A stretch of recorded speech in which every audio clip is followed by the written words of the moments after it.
നിങ്ങൾക്ക് starting stage ഒരു investor എന്നുള്ള രീതിയിൽ നിങ്ങൾക്കൊക്കെ കൺസിഡർ ചെയ്യാൻ പറ്റുന്ന പലതരത്തിലുള്ള മ്യൂച്വൽ ഫണ്ടുകളുണ്ട്.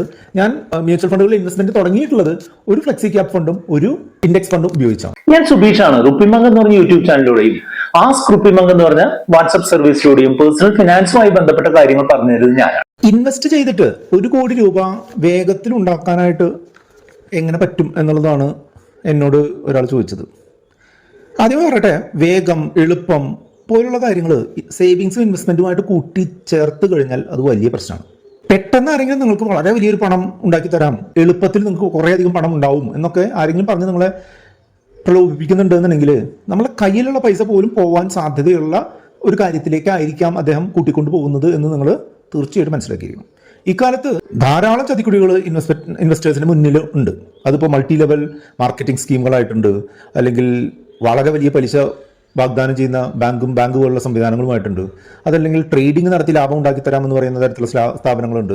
സ്റ്റോക്ക് മാർക്കറ്റിൽ ഇൻവെസ്റ്റ് ചെയ്ത് നിങ്ങൾക്ക് സ്ഥിരമായിട്ടൊരു വരുമാനം ഉണ്ടാക്കി തരാമെന്ന് പറയുന്ന തരത്തിലുള്ള കാര്യങ്ങളൊക്കെ ഉണ്ട്. ഇത്തരം കാര്യങ്ങളൊന്നും ഇല്ലാതെ തന്നെ നിങ്ങൾക്ക് ഒരു ഡിസിപ്ലിൻഡ് ആയിട്ട് സിസ്റ്റമാറ്റിക് ആയിട്ട് നിങ്ങൾക്ക് ഇൻവെസ്റ്റ് ചെയ്ത് കഴിഞ്ഞാൽ ഈ 1 കോടി എന്ന് പറഞ്ഞ ടാർഗറ്റിലേക്കൊക്കെ എത്താനായിട്ട് സാധിക്കും. വേഗം എത്താനായിട്ട് സാധിക്കില്ല, എളുപ്പത്തിലും എത്താനായിട്ട് സാധിക്കില്ല, കുറച്ച് പണിയുണ്ട്, കുറച്ച് സമയം എടുക്കുകയും ചെയ്യും. ആ കാര്യത്തിനെ പറ്റിയിട്ടാണ് ഇന്ന് ഡീറ്റെയിൽഡ് ആയിട്ടൊരു വീഡിയോ നിങ്ങൾക്ക് ചെയ്യുന്നത്. ഈ കാര്യങ്ങൾ ഇൻട്രസ്റ്റിംഗ് ആണ് എന്ന് തോന്നുന്നുണ്ടെന്നുണ്ടെങ്കിൽ ഈ വീഡിയോ ഒന്ന് ലൈക്ക് ചെയ്തുകൊണ്ട് മുന്നോട്ട് പോവാം. ഈ വീഡിയോ കാണാൻ താല്പര്യമുള്ള ആളുകളുടെ അടുത്തേക്ക് ഇതൊന്ന് ഷെയർ ചെയ്യാൻ പറ്റുകയാണെങ്കിൽ ഷെയർ ചെയ്യുക. ഇത്തരം വീഡിയോകൾ തുടർന്നും കാണാൻ താല്പര്യം ഉണ്ടെന്നുണ്ടെങ്കിൽ നമ്മുടെ ചാനൽ ഒന്ന് സബ്സ്ക്രൈബും ചെയ്തു. വളരെ സാധാരണമായ ഒരു കുടുംബ പശ്ചാത്തലത്തിൽ നിന്നാണ് ഞാൻ വന്നിട്ടുള്ളത്. എനിക്ക് ഈ 1 കോടി എന്ന് പറഞ്ഞ ടാർഗറ്റ് കുറേ സമയം മുൻപ് അച്ചീവ് ചെയ്യാൻ സാധിച്ചിട്ടുണ്ട് എന്നുണ്ടെങ്കിൽ നിങ്ങൾക്കും സാധിക്കും എന്നുള്ളതാണ് എനിക്ക് തോന്നുന്നത്. എൻ്റെ പാരൻസ് സാധാരണ ജോലി ചെയ്തുകൊണ്ടിരുന്ന ആളുകളാണ്. ഒരു സ്ഥിര വരുമാനമുള്ള ജോലി എന്നൊന്നും പറയാൻ സാധിക്കില്ല. ജോലി ഉണ്ടെങ്കിൽ പണമുണ്ട്. എങ്കിലും ഈ ഒരു ഫിനാൻഷ്യൽ സിറ്റുവേഷനിൽ എത്തിയതിന് പല കാരണങ്ങളുണ്ട്. അതിലൊന്ന് എൻ്റെ ഫിനാൻഷ്യൽ ഡിസിപ്ലിൻ തന്നെയാണ്.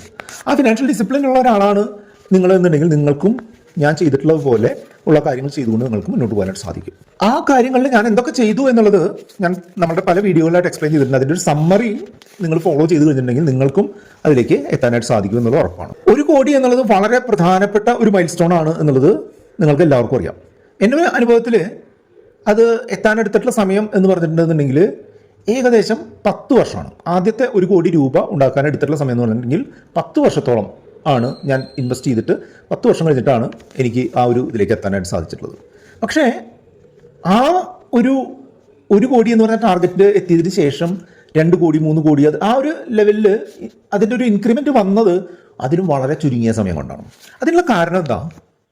അതായത് നമ്മളുടെ കയ്യിൽ ഒരു പണം ഇൻവെസ്റ്റ് ചെയ്തിട്ടുണ്ടെന്നുണ്ടെങ്കിൽ അതിൽ നിന്ന് കിട്ടുന്ന ലാഭം അല്ലെങ്കിൽ അതിൽ നിന്ന് കിട്ടുന്ന വരുമാനം വീണ്ടും ഇൻവെസ്റ്റഡ് ആയി പോവുകയാണെന്നുണ്ടെങ്കിൽ അതിനൊരു കൂട്ടുപലിശ നിരക്കില്ല, അല്ലെങ്കിൽ കോമ്പൗണ്ടിങ് രീതിയിൽ നമ്മുടെ പണം വർദ്ധിപ്പിക്കും എന്നുള്ളത് നിങ്ങൾക്കറിയാം. അപ്പോൾ 1 കോടി പോലുള്ള ഒരു അത്യാവശ്യം സൈസബിൾ കോർപ്പസ് ആയിട്ടുണ്ടെന്നുണ്ടെങ്കിൽ അതിൽ നിന്ന് കിട്ടുന്ന ലാഭം തന്നെ അത്യാവശ്യം തെറ്റില്ലാത്ത ഇൻവെസ്റ്റ്മെന്റുകളാണെങ്കിൽ ഒരു വർഷം കൊണ്ട് ഒരു 10-12 ലക്ഷമൊക്കെ അതിൽ നിന്നുള്ള ലാഭം തന്നെ ഉണ്ടാവും. തുടർന്ന് നമുക്ക് വരുന്ന ഇൻകങ്ങൾ നമുക്ക് അതിൻ്റെ കൂടെ ആഡ് ചെയ്യുമ്പോൾ അടുത്ത രണ്ടാമത്തെ 1 കോടി എന്ന് പറയുന്നത് ചിലപ്പോൾ അതിൽ കുറഞ്ഞ സമയം കൊണ്ട് സാധിക്കും. ഈ കാര്യങ്ങളൊക്കെ ചെയ്യുന്നതിനായിട്ട് ആദ്യമേ നിങ്ങൾ മനസ്സിലാക്കേണ്ടത് എന്താണെന്ന് വെച്ചാൽ നിങ്ങൾക്ക് കൃത്യമായിട്ടുള്ളൊരു ഡിസിപ്ലിൻ ഉണ്ടാവണം എന്നുള്ളതാണ്.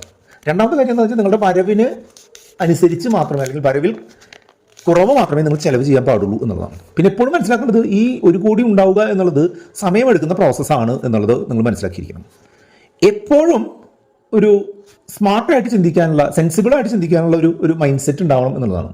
അല്ലാതെ എങ്ങനെയെങ്കിലുമൊക്കെ പണം ഉണ്ടാക്കുക എന്നുള്ളതിന് പകരമായിട്ട് കൃത്യമായിട്ട് ഒരു സിസ്റ്റമാറ്റിക് ആയിട്ട് അല്ലെങ്കിൽ സ്ട്രാറ്റജിക് ആയിട്ട് ചിന്തിച്ചിട്ട് വേണം പൈസ ഉണ്ടാക്കാൻ എന്നുള്ളതാണ്.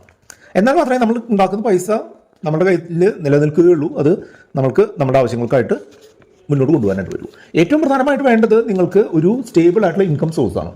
സ്റ്റേബിൾ ആയിട്ടുള്ള ഇൻകം സോഴ്സ് എന്ന് പറഞ്ഞിട്ടുണ്ടെങ്കിൽ നമ്മൾ ജോലി മുഖേനയോ അല്ലെങ്കിൽ മറ്റുള്ള ബിസിനസ് മുഖേനയോ നമ്മൾക്ക് സ്ഥിരമായിട്ടൊരു വരുമാനം കിട്ടുന്ന സംവിധാനം ഉണ്ടാവുക എന്നുള്ളതാണ് ഏറ്റവും പ്രധാനം. ആ വരുമാനത്തിനനുസരിച്ച് മാത്രം ചിലവുകൾ നിയന്ത്രിക്കുക എന്നുള്ളതാണ് രണ്ടാമതായിട്ടുള്ളത്. തുക നല്ല രീതിയിൽ നമ്മുടെ ആവശ്യങ്ങൾക്കനുസരിച്ച് ഇൻവെസ്റ്റ് ചെയ്യുക എന്നുള്ളതാണ് ഏറ്റവും മൂന്നാമതായിട്ട് ചെയ്യാനുള്ളത്. എപ്പോഴും നമ്മൾ തുടങ്ങുന്ന സമയത്ത് നമ്മൾ വലിയ കോംപ്ലക്സ് ആയിട്ടുള്ള ഇൻവെസ്റ്റ്മെൻറ്റുകളൊന്നും നടത്തേണ്ട കാര്യമില്ല. ഞാൻ പറയുകയാണെന്നുണ്ടെങ്കിൽ എൻ്റെ ആദ്യത്തെ ഒരു ഇൻവെസ്റ്റ്മെൻറ്റ് എന്ന് പറഞ്ഞിട്ടുണ്ടെങ്കിൽ ഒരു റിക്കറിംഗ് ഡെപ്പോസിറ്റ് ആയിരുന്നു. എല്ലാ മാസവും ഒരു നിശ്ചിത ദിവസം ഒരു നിശ്ചിത തുക ഇൻവെസ്റ്റഡ് ആവുന്ന ഒരു റിക്കറിംഗ് ഡെപ്പോസിറ്റ്. അത് കൂട്ടുപലിശ രീതിയിൽ നമുക്ക് 12 മാസത്തിന് ശേഷം ഒരു ഇൻട്രസ്റ്റ് അടക്കമുള്ളൊരു തുക നമുക്ക് കിട്ടുന്നു എന്നുള്ളതാണ്. അങ്ങനെ ഒരു റിക്കറിംഗ് ഡെപ്പോസിറ്റൊക്കെ ഇട്ട് നമുക്കൊരു സേവിങ്സോ ഇൻവെസ്റ്റ്മെൻറ്റോ നടക്കുന്നത് എങ്ങനെയാണെന്ന് മനസ്സിലാക്കി കഴിഞ്ഞാൽ നമുക്ക് മറ്റുള്ള ഇൻവെസ്റ്റ്മെൻറ്റുകളിലേക്ക് പോകാൻ ഉള്ള ഒരു കാലമായി എന്ന് വേണമെങ്കിൽ കരുതാം. തുടർന്ന് നിങ്ങൾക്ക് മ്യൂച്വൽ ഫണ്ടുകൾ പോലുള്ള സംഗതികളിൽ SIP രീതിയിൽ ഇൻവെസ്റ്റ് ചെയ്യാം. ഓരോ മാസവും നമുക്ക് കിട്ടുന്ന വരുമാനത്തിനനുസരിച്ച് ഇൻവെസ്റ്റ് ചെയ്ത് കൊണ്ടുപോകാം. അത് അവിടെ നിങ്ങളൊരു മെച്യൂരിറ്റി എത്തിക്കഴിഞ്ഞാൽ നിങ്ങൾക്ക് സ്റ്റോക്കുകൾ പോലുള്ള സംഗതികളിലേക്ക് നിങ്ങൾക്ക് നിങ്ങളുടെ ഫോക്കസ് തിരിക്കാൻ താല്പര്യമുണ്ടെങ്കിൽ തിരിക്കാം.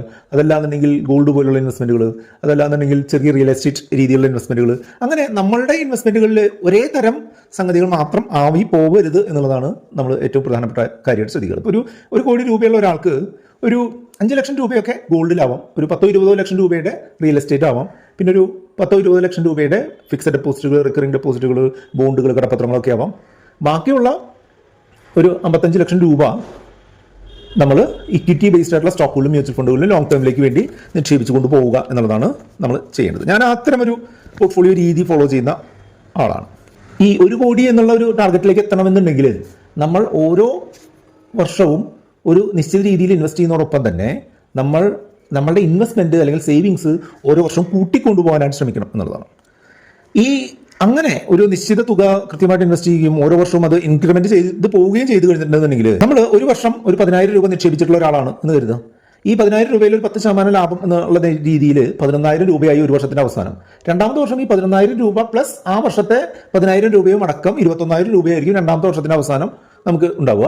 ആ 21,000 രൂപയിൽ നിന്ന് നമുക്ക് ലാഭം കിട്ടുന്നത് 2,100 ആയിരിക്കും. സെയിം ഇൻട്രസ്റ്റ് റേറ്റ് പെർസെൻറ്റേജ് ആണെങ്കിൽ 2,200 ആയിരിക്കും. അതായത് അപ്പോൾ 23,100 രൂപ അപ്പോൾ തന്നെയായി. അങ്ങനെ ഒരു സാധാരണ രീതിയിലുള്ള ഒരു നേർരേഖയിലുള്ള വർധനവല്ല, ഒരു എക്സ്പോണൻഷ്യൽ ആയിട്ടുള്ള ഗ്രോത്ത് ആയിരിക്കും അവിടെ ഉണ്ടാവുക എന്നുള്ളതാണ്. അപ്പോൾ നമ്മൾ സിസ്റ്റമാറ്റിക് ആയിട്ട്, നമ്മൾ ഇൻക്രിമെന്റൽ ആയിട്ട്, കൺസിസ്റ്റന്റ് ആയിട്ട് നമ്മൾ നിക്ഷേപിച്ച് പോയി കഴിഞ്ഞിട്ടുണ്ടെന്നുണ്ടെങ്കിൽ നമുക്ക് നമ്മുടെ ഇൻവെസ്റ്റ്മെന്റും അതിന്റെ ലാഭവും അതിന്മേൽ കിട്ടുന്ന ലാഭവും കൂടെ നമ്മൾക്കൊരു എഫക്റ്റ്, നമ്മളുടെ പണം വർദ്ധിക്കുന്ന ഒരു രീതി ഉണ്ടാവും. അതിനാണ് ഈ കോമ്പൗണ്ടിങ് എന്ന് പറയാം. എൻ്റെ ഒരു അഭിപ്രായത്തിൽ മിക്കവാറും എല്ലാവർക്കും പറ്റുന്ന ഒരു ഇൻവെസ്റ്റ്മെന്റ് രീതി എന്ന് പറഞ്ഞിട്ടുണ്ടെങ്കിൽ മ്യൂച്വൽ ഫണ്ടുകൾ ബേസ് ചെയ്തുകൊണ്ടുള്ള ഇൻവെസ്റ്റ്മെന്റ് രീതിയാണ്. എൻ്റെ പ്രധാനപ്പെട്ട ഒരു ഇൻവെസ്റ്റ്മെന്റ് രീതി എന്ന് പറയുന്നത് മ്യൂച്വൽ ഫണ്ടുകൾ തന്നെയാണ്. എൻ്റെ ഒരു ഇൻവെസ്റ്റ്മെന്റിന്റെ ഒരു 50-60% ഒക്കെ ഈ മ്യൂച്വൽ ഫണ്ടുകളിലാണ് ഇൻവെസ്റ്റ്മെന്റ് ഉള്ളത്. അപ്പോൾ നിങ്ങൾക്ക് സ്റ്റാർട്ടിംഗ് സ്റ്റേജ് ഒരു ഇൻവെസ്റ്റർ എന്നുള്ള രീതിയിൽ നിങ്ങൾക്കൊക്കെ കൺസിഡർ ചെയ്യാൻ പറ്റുന്ന പലതരത്തിലുള്ള മ്യൂച്വൽ ഫണ്ടുകളുണ്ട്.